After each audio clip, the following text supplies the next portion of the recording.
한 해가 벌써 마지막 12월 달 달력이 펼친 지 두 번째 주입니다. 우리가 해마다 맥주 감사절 때 그리고 우리가 성탄절 때쯤 돼서 어려운 교회를 돌아보고 또 쌀을 나누고 이렇게 했는데 우리 올 연말에도 또 이렇게 구제를 하면서 또 연말을 나눔을 실천하려고 합니다. 로마서 12장 8절 보시면 구제하는 자는 성실함으로 해야 될 것을 얘기합니다. 성실함이라고 하는 것은 순수한 또는 관대한 마음으로 하는 것을 얘기합니다. 조건 없이 순수한 사랑을 가지고 마음을 다해 베풀어 살아가는 거죠. 누가복음 10장에 보면 선한 사마리아 사람의 비유가 기록이 되어 있는데 순수한 마음으로 합니다. 그죠? 강도 만난 이웃을 못 본 채 하지 아니하고 자비를 베풀면서 사랑을 나누죠. 바울은 고린도 16장 말씀에서 이미 구제 연보에 대해서 방법에 대해서 이미 설명을 했었습니다. 그런데 고린도 교회가 이걸 제대로 완료하지 못합니다. 물론 고린도 교회가 구제 연보를 완료하지 못한 데에는 바울에 대한 신임 이것도 문제가 됐을 겁니다. 사도 직무를 수행하는 바울의 사도직에 대해서 오해가 좀 있었던 거죠. 그래서 바울은 굉장한 어려움을 겪었고 그런 시간이 흐른 후에 고린도 교회 교인들이 바울이 보낸 눈물의 편지를 받고 어느 정도 신앙이 회복됐다고 하는 것을 알게 되니까 다시금 구제 연보에 대해서 마무리해야 될 것을 촉구하면서 편지를 보냅니다.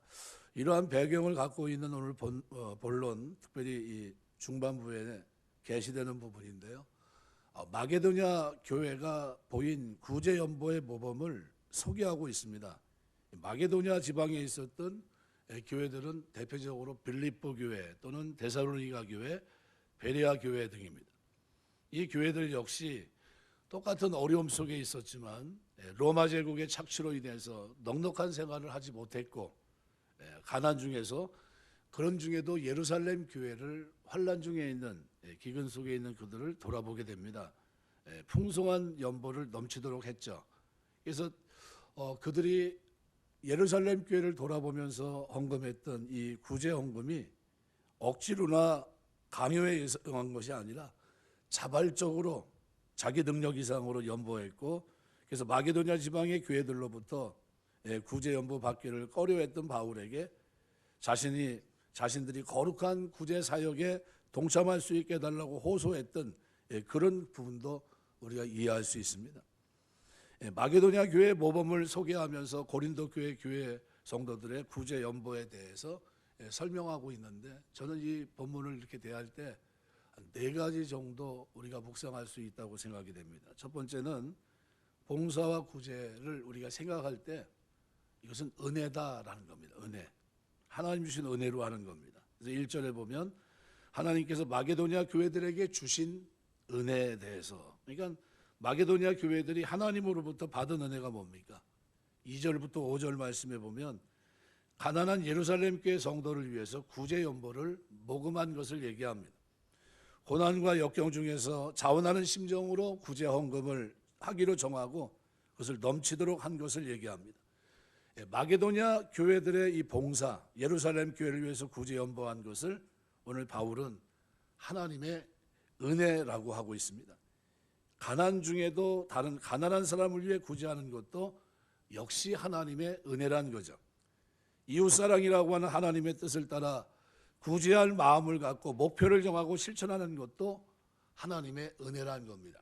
구약에 보면 11조 생활을 쭉 하는데 매 3년마다 11조를 드리고 난 후에 그 다음에 또 10의 1조를 띄어서 고아 과부와 가난한 자들을 위해서 나눌 것을 얘기합니다. 그러면 내 하는 손으로 범사에 복을 주시겠다 이렇게 얘기합니다. 구제는 하나님 앞에 복을 받는 비결이기도 합니다. 그래서 오늘 본문에 기록한 그대로 마게도냐 교회에 주신 은혜입니다. 이것은 은혜로 이 땅을 살아가는 동안 우리가 해야 될 일입니다. 하나님을 사랑함으로 우리가 은혜를 받았듯이 우리가 이웃을 사랑하는 것 자체가 하나님의 은혜이고요. 남을 돕고 교회를 섬길 수 있는 것이 은혜입니다. 저희 교회가 8년 전에 이곳에 교회를 짓고 시작하면서 아마 첫 해서부터 아마 이제 한 거로 기억이 됩니다. 이웃 사랑을 실천하고, 근데 그게 지금 벌써 이렇게 돼 있습니다. 매년 우리가 추수 맥주 감사절 때 그리고 성탄절 때 이렇게 합니다. 해마다 차고 넘치게 있고요. 특별히 금년에는 저희가 이제 쌀을 여러분이 갖다 주시면 물론 가난한 목회자들도 다 돌아갈 수 있게 이렇게 하겠지만, 여기 신갈에 보면 이 노숙자들 밥 해주는 교회가 있습니다. 제가 이제 2년 후배 목사님인데 그 교회에다 다 기증하기로 되어 있습니다. 그 교회에서 우리 교회가 해마다 이렇게 쌀을 해서 이렇게 나누고 하는데, 우리 교회가 그 행사를 하고 혹시 쌀이 남으면 너희가 가져가서 쓰겠느냐 이렇게 물어봤어요. 그랬더니 얼마든지 필요합니다. 우리는 1년 내내 그 일을 하고 있기 때문에. 그 목사님은 교회를 질까 아니면 상가교회를 하면서 가난한 노숙자를 돌아볼까 이걸 고민하다가 고민을 했었습니다. 그게 한 15년 전 이상 됐죠. 그때 이제 저하고 만났는데 그때 그 얘기를 하더라고요. 목사님, 교회를 져야 돼요? 아니면 가난한 사람들을 위해서 구제를 해야 돼요? 네, 이게 고민이 됩니다. 그때 이제 들었는데, 그리고 난 이후로 지금까지 하고 있어요. 그래서 교회는 짓는 걸 아지 않고 그러면 구제를 하면서 가난한 사람들에게 일주일에 2번씩 그렇게 했었는데, 지금은 아마 1번씩 하는 걸로 알고 있습니다. 그래서 여러분이 금년에 드리는 이건 아마 남는 거는 그쪽으로 다 드릴 수 있도록 이렇게 하겠습니다. 이것은 은혜입니다. 이거는 하나님 말씀대로 사는 이것이 우리에게 짐이 됩니까? 아니면 특권입니까? 이것은 특권입니다. 만약 이것이 짐이 된다면 이 말씀을 따르는 것이 기쁠 수가 있겠습니까? 기쁨이 없겠죠. 남을 위해 내가 가진 이것을 나눈다는 것이 쉽지 않습니다. 이 구제라고 하는 메타디도미라고 하는 이 단어는요, 한 부분을 주다라는 뜻입니다. 한 부분. 나눠 가지는 걸 말합니다. 그러니까 자신이 가진 것 중에 한 부분을 주는 것. 사도행전 6장에 보면 초대교회가 예루살렘 교회가 막 부흥하면서 막 이렇게 나갈 때 그때 했던 게 뭡니까? 구제입니다. 그래서 사도들이 매일 테이블에 앉아서 일반 성도들이 드렸던 헌금, 구제 헌금을 가지고 뭐 했습니까? 테이블 머니 하신 겁니다. 돈을 계산해서 히브리파 유대인, 헬라파 유대인들에게 구제금을 나눠준 겁니다. 얼마나 이 일이 벅차니까 나중에는 성령 충만하고 칭찬받는 사람 7을 택해서 그들도 그 일을 대행하게 하고, 사도들은 말씀과 기도에 전무했던 겁니다. 그러면 사도들은 그 일에서 손 띄었기 때문에 관심이 없느냐? 그게 아닙니다. 그래서 사도행전에 보면 이제 나중에 갈라디아서 2장 같은 데 보면 사도 바울이 자신의 사도권과 그다음에 자신이 전하는 복음이 문제가 없는지, 그 문제 때문에 예루살렘에 이제 올라가서 사도들을 만나게 되죠. 그래서 복음에 문제가 없다는 것을 인정받고, 그리고 돌아올 때 그때 예루살렘 교회, 예루살렘 공회에서 가장 집요하게 얘기한 것이 뭐냐 하면 가난한 자를 돌아볼 것을 주문합니다. 그때 바울이 한 말이 뭡니까?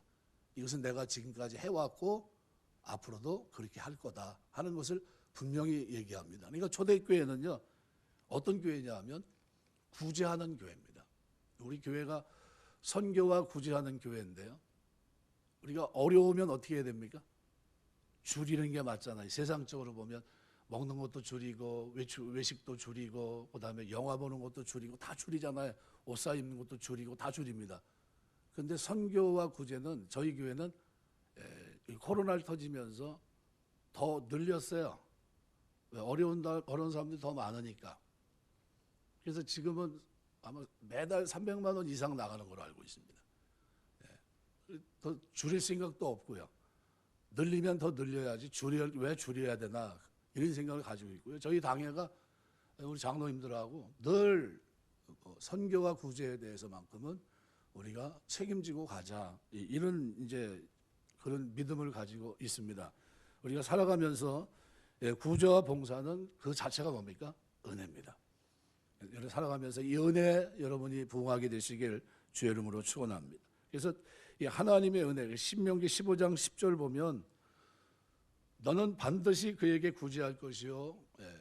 7절 8절 보면 내 하나님 여호와께서 내게 주신 땅 어느 성읍에서든지 가난한 형제가 너와 함께 거주하든지 가난한 형제에게 내 마음을 완악하게 하지 말고 내 손을 움켜쥐지 말고 반드시 내 손을 그에게 펴서 그에게 필요한 대로 쓸 것을 넉넉히 구워주라. 15장 7절 8절이고요. 또 10절 말씀에 보면 신명기 15장 10절 보면 너는 반드시 그에게 줄 것이요 줄 때에는 아끼는 마음을 품지 말 것이니라. 이로 말미암아 내 하나님 여호와께서 내가 하는 모든 일과 내 손이 닿는 모든 일에 내게 복을 주시리라. 우리가 마이더스의 손이라고 그러잖아요. 뭐 그것이 불행한 거죠. 만지는 것보다 금이 되는 건 불행한 겁니다. 자기 손도 금이 됐으니까요. 그런데 우리가 하는 일마다 열매를 맺게 하는 것은 복입니다. 이제 구제는 뭡니까? 내 하는 일에 하나님이 범사에 내 손으로 하는 일에 복을 주시는 길입니다. 이것은 믿음으로 해야 되죠. 우리가 구제는 하나님의 은혜란 사실을 기억하시고요. 은혜에 부응하며 여러분이 구제의 손을 펼 수 있는 여러분 되시길 주의 이름으로 축원합니다. 두 번째는 이거는 구원의 확신을 가지고 기쁨으로 하는 겁니다. 여기 2절 보면 환난의 많은 시련 가운데서 저희 넘치는 기쁨 이렇게 표현합니다. 이 기쁨으로 하는 겁니다. 마게도냐 땅은 비옥하고 천연자원이 풍부한 지역인데 그래서 그 당시 로마 제국은 이곳을 지배하면서 수입원이 될 수 있는 금강, 은강 채굴권을 가져가고요. 기타 모든 권리를 빼앗아 버립니다. 그러니까 굉장한 어려움 속에 있었습니다. 내전으로 인한 기근으로 지역이 경제적으로 곤란 속에 있었고요. 그런데 이 마게도냐 지역의 교회들이 가난이라고 하는 어려움 속에 있었음에도 불구하고 성경은 그들에게 넘치는 기쁨이 있었다는 거예요. 뭐 구원의 기쁨을 말합니다. 이 환난의 많은 시련 가운데서 넘치는 기쁨을 누릴 수 있는 길이 뭡니까? 그것은 자신을 하나님께서 구원하셨다고 하는 강한 내적 확신이 그들에게 있었던 겁니다. 하박국에 보면 하박국 선지자가 선민 이스라엘의 죄에 빠지고 그로 인해 이방 민족을 통해 심판을 받게 되는 이 암울한 상황을 그가 경험합니다. 모든 것을 잃어버린 상황입니다. 소출이 하나도 없고 열매를 보니까 열매가 하나도 없어요. 그런데 그는 누구 때문에 기뻐합니까? 여호와로 인하여. 그래서 하박국 3장 18절에 보면 나는 여호와를 인하여 즐거워하며 나의 구원의 하나님을 인하여 기뻐하리로다. 우리 성도들은 이 땅에 살면서 뭐 때문에 기뻐합니까? 예수님 때문에 기뻐하는 사람들이에요. 구원받은 것 때문에 기뻐합니다. 하나님에 대한 확신과 구원에 대한 확신을 가지면서 외적인 환경에 굴하지 않고 기쁨을 누리는 복된 성도 되시길 주의 이름으로 축원합니다. 베드로전서 1장 8절에 보면 이렇게 표현합니다. 예수를 너희가 보지 못하였으나 사랑하는도다 이제도 보지 못하나 믿고 말할 수 없는 영광스러운 즐거움으로 기뻐한다 그랬어요. 우리 예수 믿는 사람들은 이 기쁨이 있습니다. 그래서 이 구제할 때 잠언 11장 24절에 보면 흩어 구제하여도 부하게 되는 일이 있나니 과도히 아껴도 가난하게 될 뿐이라. 여기 흩어라고 하는 말은 히브리 파잘이라는 단어인데요. 씨를 뿌리는 걸 말합니다. 이걸 다 흩어 뿌렸는데 부하게 되는 일이 있다는 겁니다. 어떻게 해요? 흩어 구제했다는 말은 말 그대로 많은 사람들을 돌아본 걸 얘기하죠. 자기 걸 나눈 거죠. 히브리 말로는 베레카라고 하는 단어입니다. 근데 이 베레카라고 하는 단어가 다른 단어로는 또 복이라는 의미로도 쓰입니다. 그래서 구약에서는 축복이라고 하는 말이 베레카예요. 이거 구제가 뭡니까? 구제가 베레카입니다. 흩어 구제하여도 이게 베레카예요. 그러니까 시편 41편 1절 보면 가난한 자를 보살피는 자에게 복이 있으며 이게 베레카입니다. 가난한 자를 돌아보는 게 뭡니까? 베레카라는 거예요. 재앙의 날에 여호와께서 그를 건지신다. 우리 2절 하반절에 보면 극한 가난이 저희로 풍성한 연보를 넘치도록 하게 했다. 그것이 그들에게 걸림돌이 되지 않았다는 것. 마게도냐 성도들은 극심한 가난이 도리어 풍성한 구제 헌금의 직접적인 동기가 되었다고 말씀하고 있습니다. 우리가 보통 구제 그러면 생각할 때 여유 있으면 할게요. 여유 없으면 못하는 거 아닙니까? 그런데 성경은 여유하고 상관없다는 겁니다. 내 수입의 절반으로 줄어도 유지해야 될 것이 구제고요. 구제는 하나님의 명령입니다. 신명기 15장 7절 말씀대로 내 하나님 여호와께 내게 주시는 땅 어느 성읍에서든지 가난한 형제가 너와 함께 거주하거든 그 가난한 형제에게 내 마음을 완악하게 하지 말고 내 손을 움켜쥐지 말고. 구제는 성도의 의무입니다. 그래서 구제는 우리 경제적인 상황이 어떠하든 간에 해야 될 성도의 도리입니다. 마게도냐 성도들은 극한 가난이라고 하는 굴레 속에 있었지만 구제를 멈추지 않았어요. 그들은 손을 폈습니다. 그들의 마음속에 하나님의 사랑이 자리 잡고 있었던 겁니다. 비록 가난했지만 다른 가난한 자들을 돕겠다는 헌신이 그들에게 있었던 겁니다. 가난을 구제로 핑계를 삼는다고 하는 것은 이것은 이유가 될 수가 없습니다. 잠언 11장 25절 이렇게 표현합니다.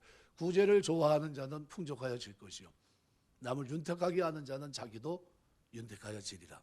이 하나님의 약속입니다. 신실하신 하나님이 이렇게 살아가는 삶을 보장하시겠다는 겁니다. 잠언 28장 27절에 보면 가난한 자를 구제하는 자는 궁핍하지 아니하려니와 못본치 않은 자에게는 저주가 크리라. 사마리아 사람의 비유를 가만히 생각해 보세요. 강도 만났습니다. 다 쓰러져 죽어가고 있어요. 못본치 했습니까? 아니요, 못본치 하지 않고 다가갑니다. 그래서 이 가난한 자를 자비를 가지고 어떻게 합니까? 싸매주고 상처를 매만져주고 포도주를 붓고 옷을 찢고 주막에 맡기고 그리고 뭐라고 얘기합니까? 내가 돌아오면 이 사람에게 들어간 부비는 내가 감당하겠습니다. 이기적이지 않아요. 구제는 사람이 마음이 넉넉합니다.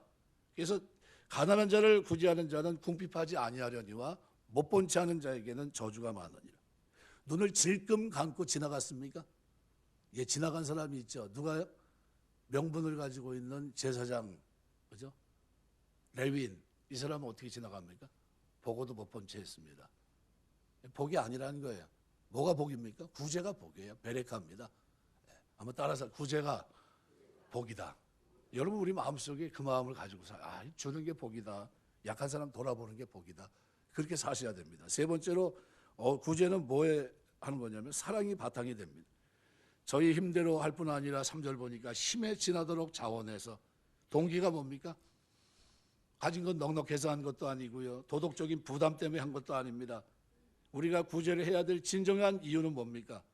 히브리서 13장 16절에 보면 오직 선을 행함과 서로 나눠주기를 잊지 말라. 하나님은 이 같은 제사를 기뻐하시느니라. 이 구제는요, 이건 하나님 받으시는 예배예요. 제사입니다. 그죠? 하나님 섬기는 사람들이 살아가면서 나타내야 될 믿음의 표입니다. 이 구제는 하나님 기뻐하시는 겁니다. 하나님께서 구제하는 자 속에 있는 중심을 보십니다. 왜 그렇습니까?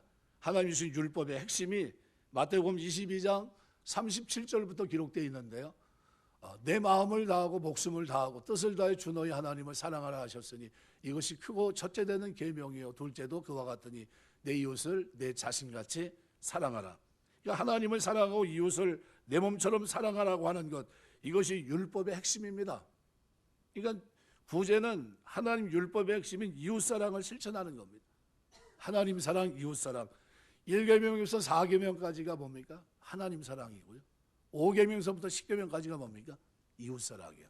이웃을 사랑하면 이웃에게 악을 행하지 않습니다. 이웃을 돕는 자가 되겠죠.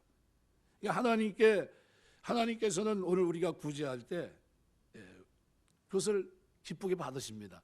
그래서 마게도냐 성도들은 가난했지만 사랑이 있었기 때문에 구제 사역에 동참할 수 있었습니다. 그래서 마게도냐 성도들이 심해 지나도록 자원해서 극심한 가난 중에도 구제 연부를 할 수 있었던 것은 그들 중심에 뭐가 있었습니까? 하나님 사랑, 이웃 사랑. 몇 년 전에 우리 김홍전 전사가 주일학교 하는데 인터뷰를 하면서 목사님 주제를 뭘로 해야 됩니까? 그래서 제가 그랬어요. 하나님 사랑, 이웃 사랑이 주제다 그랬어요. 교회의 영원한 주제는 하나님 사랑, 이웃 사랑이라고 했어요. 그래서 이걸 중심으로 해서 아이들 10계명도 가르치고 주기도문도 가르치고 해야 된다. 이렇게 얘기했습니다. 여러분 이웃 사랑은요 해도 되고 안 해도 되고 하는 게 아닙니다. 사랑받은 자의 삶 속에 나타내야 됩니다. 그래서 마게도냐 성도들이 심해 지나도록 자원해서 극심한 가난 중에도 구제 연부를 할 수 있었던 것은 사랑 때문입니다. 이웃에 대한 사랑을 표현하는 방법으로 구제를 한 겁니다. 메타디돔이 바로 내 삶의 한 부분을 떼어서 준 겁니다. 그래서 저는 바자회 같은 거 하면 안 된다 그러죠.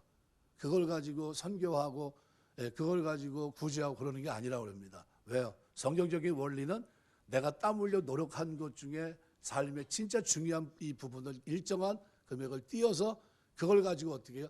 그 성중에 있는 고아, 과부, 레위인들, 그죠? 연약한 사람들, 나그네들을 돌아보는 것. 이것이 성경이 말하고 있는 이 구제입니다. 그래서 이것을 할 때는 사랑이, 이웃에 대한 사랑이 있다고 한다면 아까워하지도 말아야 되고요. 불평하지도 말아야 되고요. 인색하지도 말아야 돼요. 특별히 예수 믿는 오늘 우리의 삶 속에는 인색함이라고 하는 이 단어는 이제는 지워져야 됩니다. 저 사람은 너무 인색해. 이 말을 들으면 안 됩니다. 살아가면서 주변 사람과 관계 속에 살아갈 때 많이 줄 수 있는 여러분 되시길 주의 이름으로 축원합니다. 비록 생면부지의 사람이지만 그들을 향한 사랑이 불일 듯 있어서 가난 속에서도 자신의 것을 쪼개 그들에게 준다는 겁니다. 사랑이 자신의 환경을 잊게 한 거예요. 그 사랑 때문에. 이것이 구제의 참된 동기입니다. 구제는 사랑으로 하는 겁니다. 그래서 고린도서 13장 3절 보면 내가 내게 있는 모든 것으로 구제하고 또 내 몸을 불쌍하게 내어줄지라도 뭐가 없으면요? 사랑이 없으면 내게 아무 유익이 없느니라. 여러분 구제할 때 사랑이 중심이 되시길 주의 이름으로 축원합니다. 이웃 사랑 실천하는 거예요. 그래서 3절에 보면 저희가 힘대로 할 뿐 아니라 힘에 지나도록 자원하여. 그죠? 그만 저가 아닌데 저 상황이 아닌데 되게 힘든 거 뻔히 아는데 넘치게 한 겁니다. 근데 강제적입니까? 아닙니다. 자원해서예요. 제가 이제 전도사 강도사를 거치면서 이제 부흥회도 하고 막 했는데 제가 잊혀지지 않는 부흥회가 하나 있어요. 그 부흥회는 그 목사님이 부흥회를 하시면서 앉아 일어나를 많이 하시더라고요. 뭐를 하면서 이거 해야 되는데 얼마 이제 오늘 나와야 된다고 하면서 막 얼마짜리 일어나 얼마짜리 안 해서 계산이 안 되니까 다시 하고 했던 그게 이제 제가 눈에 지금도. 그리고 그때 성도들이 가면서 뭐라 그러냐면 전사님 나 이제 부흥회 끝날 때까지 안 오니까 오지 마세요. 그러고 가더라고요. 그렇게 하면 그건 부흥회가 아닙니다. 헌금은 어떻게 하는 겁니까? 한번 따라요. 헌금은 자원해서다. 강요해서 하는 겁니까? 강요해서 하면 안 돼요. 하나님 앞에 절대로 성경은 신약 성경 어디에서도요 강제적으로 짐을 주는 것이 하나도 없습니다. 자원해서예요. 뭐 때문에요? 하나님 사랑 그 은혜 너무 감사해서 드리는 거지 여기에 뭘 자꾸 덧붙이면 안 됩니다. 힘에 지나도록 자원해서 하는 겁니다. 이 구제의 결과예요. 이 연보의 비결이죠.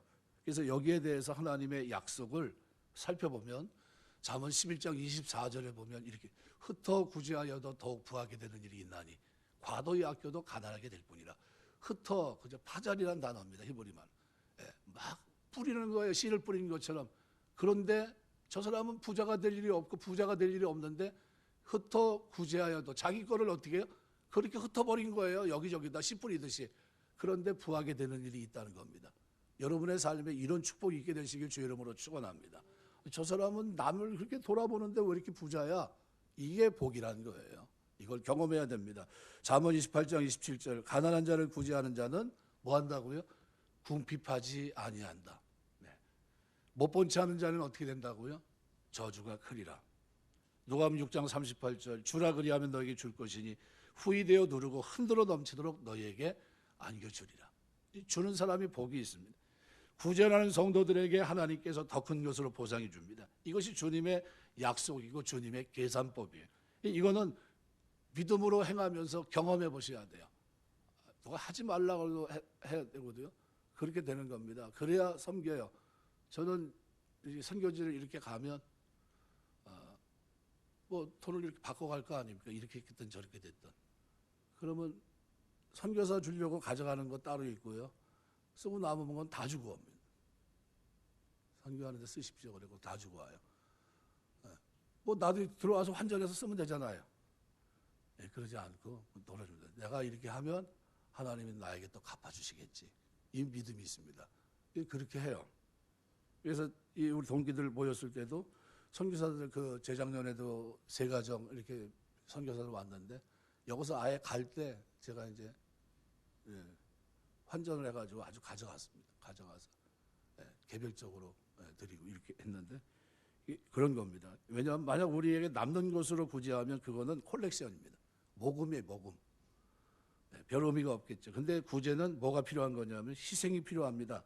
성도의 구제금은 모금 또는 기부금이 아니라 하나님께 드리는 오퍼링입니다. 이거는 헌금이에요, 헌금. 하나님이 이 나의 신실한 모든 것을 보시고 어떻게 갚아주십니다. 거기 약속이 있는 거예요. 약속을 붙드는 겁니다. 그래서 이 구제는 희생 없는 예배와 헌금이 별 의미가 없듯이, 그죠? 구제도 똑같아요. 구제는 힘에 지나도록 할 필요가 있고요. 하나님께서 그의 약속에 얼마나 신실한지 보응하신지를 경험할 수 있는 길이기도 합니다. 여러분 이것을 여러분이 경험하게 되시길 주의 이름으로 축원합니다. 그래서 이 서신을 받고 있는 고린도 성도들은 불행하게도 이것을 경험하지 못했던 겁니다. 그래서 바울은 8절 9절을 보시면 내가 명령으로 하는 말이 아니요 오직 다른 이들의 간절함을 가지고 너희의 사랑을 진실함을 증명하고자 함이라. 우리 주 예수 그리스도의 은혜를 너희가 알거니와 부요하신 이로써 너희를 위해 가난하게 되심은 그의 가난함으로 말며 너희를 부요하게 하려 하심이라. 이걸 근거로 유추해 보면 그들은 약정한 구제금을 마련하지 못했습니다. 합리적인 세상의 계산법을 따르면 결코 구제를 참여할 수 없겠죠. 그리고 그러한 이유로 그들은 누굴 경험하지 못합니까? 신실하신 하나님, 약한 자를 돌아봤을 때 복 주시는 베레카 하나님을 경험하지 못했던 겁니다. 주면 흔들어 채우시고 다시 돌려주시는 하나님, 이 하나님을 그들은 경험하지 못했던 겁니다. 그래서 우리 신앙생활도 마찬가지예요. 교회 갔더니 돈 내라고 하더라 이렇게 얘기해요. 그냥 다 거두절미하고 그것만 딱 잘라서 하필이면 그날 와가지고 그 얘기를 듣는지 난 잘 모르겠어요. 그런데 이 구제가 모금이 아닙니다. 이건 오퍼링이에요. 하나님 앞에 드리는 헌금입니다. 하나님 이건 제가 하나님의 은혜 받은 은혜 감사하고요. 하나님 나에게 주신 기쁨에 감사의 표고요. 이것은 뭡니까? 하나님 앞에 내가 드리는 사랑에 대한 표입니다. 이게 구제예요. 그래서 저희 교회는 타이틀이 뭐냐 하면 선교와 구제 세워진 교회. 이게 저희 교회 타이틀입니다. 주보에 보면 처음에 이제 그렇게 썼는데 지금은 이제 뭐 그거 이제 좀 빠졌는지 모르겠지만 저 중심에 항상 그것이 있습니다. 디모데후서 6장 17절 18절에는 이렇게 표현합니다. 내가 이 세대 부한자들을 명하여 마음을 높이지 말고 정함이 없는 재물에 소망을 두지 말고 오직 우리에게 모든 것을 후히 주사 누리게 하시는 하나님께 두며 18절에 보면 이렇게 표현합니다. 선을 행하고 선한 사업을 많이 하고 나눠주기를 좋아하며 너그러운 자가 되게 하라. 여러분이 온전한 자로 세워져 가는 데 있어서 마지막 여러분이 뭐에 세워져 있어야 됩니까? 우리가 살아가는 동안 선한 일을 행하고 선한 사업에 부하고 나눠주기를 좋아함. 나눠주기 좋아하는 게 뭡니까? 구제를 얘기합니다. 제가 이제 기도 헌금 드린 기도할 때마다 나눠주고 이 얘기를 하죠. 이 구제입니다. 구제하며 나눠주고 이렇게 했는데 이게 복입니다. 동정하는 자가 되게 하라. 최초의 돼지 저금통 여러분 지금도 뭐 저금통을 요즘은 잘 보질 못합니다. 근데 이제 저희 주일학교 때 저금통을 막 나눠주고 야 이거 1년 내내 너희들 헌금 이렇게 준비했다가 나중에 연말에 우리가 가난한 사람 도울 때 한번 이게 돼지 저금통 좀 쪼개자 해서 조그만 걸 줬는데 잘 안 차요. 거기다 집어넣으면 또 빼가지고 쓰기도 하고 막 그럽니다. 그랬던 어렸을 기억이 있는데 이 돼지 저금통 이게 유래가 어떻게 되냐면요. 캔자스주의 작은 마을에 체프먼이라는 부부가 살고 있었는데 한 번은 그 아들 윌버가 자기에게 용돈을 준 탄열 씨에게 이런 편지를 써보냅니다. 저희 마을에는 한센병 환자들이 많은데 저는 아저씨가 주니 3달러로 새끼 돼지를 사서 키우려고 합니다.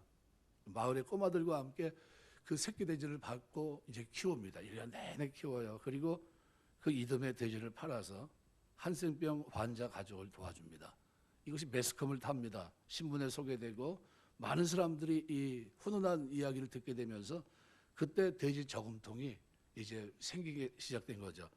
그걸 만들어서 이웃을 돕기 시작했던 겁니다. 이게 최초의 돼지 저금통이에요. 오늘 우리는 저금통이 아니라 할지라도요. 살아가는 동안 많은 이웃을 위해서 구제하는데 여러분의 손이 항상 펴 있게 되시길 주의 이름으로 축원합니다. 마지막으로 성도의 구제는요. 헌신됨을 나타내는 증거입니다. 5절에 보면 저희가 먼저 자신을 주께 드리고 그 다음에 어떻게 또 하나님의 뜻을 쫓아 우리에게 주었도다. 이건 뭡니까? 하나님의 뜻이 그 속에 포함되어 있어요. 약한 자를 돌아보는 건 뭡니까? 어떤 사람이 구제할 수 있습니까? 자신을 하나님께 드린 사람, 그리고 하나님의 뜻을 마음속에 품고 살아가는 그 사람이 구제할 수 있다는 겁니다. 그래서 5절에 보면 바로 그 얘기를 합니다. 마게도냐 성도들이 주님께 헌신된 자로 구제를 했다는 뜻으로 이해가 됩니다. 주님께 헌신된 사람이기 때문에 지도자의 만류에도 불구하고 기쁨으로 구제에 동참했고요. 주님께 헌신됐다는 것은 뭐가 헌신된 겁니까? 어떤 상황에서도 주님의 말씀을 따라 뜻을 따라 결정하고 선택하고 행동하는 것, 이것이 바로 주님께 헌신된 거 아닙니까? 우리가 주님께 헌신 얘기를 하고 있는데 헌신 예배 1년 내내 드리는 것보다도요, 헌신이라는 게 뭡니까? 하나님의 뜻을 가지고 이 땅을 살아내는 게 헌신이에요. 그죠? 그 일을 위해서 수고하는 거죠. 구제는 뭡니까? 하나님의 뜻을 따라 이 땅을 살아내는 삶의 한 방편입니다. 반드시 해야 되죠. 그래서 주님을 따르는 외적인 행동이 수반되어 있는 것, 이게 구제입니다. 야고보는 행함 없는 믿음은 죽은 것이라고 야고보 2장 26절에 말씀합니다. 헌신과 사랑은 말로써 증거되지 않습니다. 헌신된 자는 반드시 빛의 열매인 착함과 의로움과 진실함, 이것을 삶 속에 열매로 맺게 되어 있습니다. 그런 의미로 극한 가난 중에 드린 마게도냐 성도들의 연보는 그들의 헌신됨의 증거입니다. 하나님의 뜻을 쫓아 살아가는 그들의 구제는 주님께 헌신되었기 때문에, 가난한 자들에 대한 주님의 마음을 알기 때문에 심에 지나도록 자원함으로 적극적으로 드린 겁니다. 바울에게 전해진 마게도냐 교회들의 구제금은 일반적인 돈이 아닙니다. 이것은 마게도냐 성도들의 헌신의 표징이고 헌신의 증거물입니다. 마게도냐 성도들의 헌신된 마음이었던 겁니다. 주님께 헌신된 사람은 가난한 자들을 위한 구제를 간과하지 않습니다. 나는 저들과 무관한데 뭐 저 사람이 나에게 해준 게 뭐 있어, 이렇게 생각하지 않아요. 우리가 6.25 동란 1950년 폐하 속에 있을 그때 한국에 얼마나 많은 우리가 구제금을 받았습니까? 미국 교회가 우리 한국을 돌아본 걸 생각하면요, 엄청납니다. 요한일서 3장 17절은 이렇게 표현합니다. 누가 이 세상 재물을 가지고 형제의 궁핍함을 보고도 도와줄 마음을 닫으면 하나님의 사랑이 어찌 그 속에 거하겠느냐 그랬습니다. 초대교회 성도들은 주님의 은혜를 알게 된 후 그들에게 나타난 현상이 뭡니까? 사도행전 2장 45절, 재산과 소유를 팔아 각 사람의 필요를 따라 나눠줬다. 삭개오는 주님을 만난 후 자원하는 심정으로 자신이 가진 소유의 절반을 가난한 자들에게 주겠다, 남의 것을 토색한 것이 있다면 4배나 갚겠다고 얘기합니다. 우리는 구제가 주님께 헌신된 증거라고 하는 사실을 부인할 수 없습니다. 말씀을 맺겠습니다.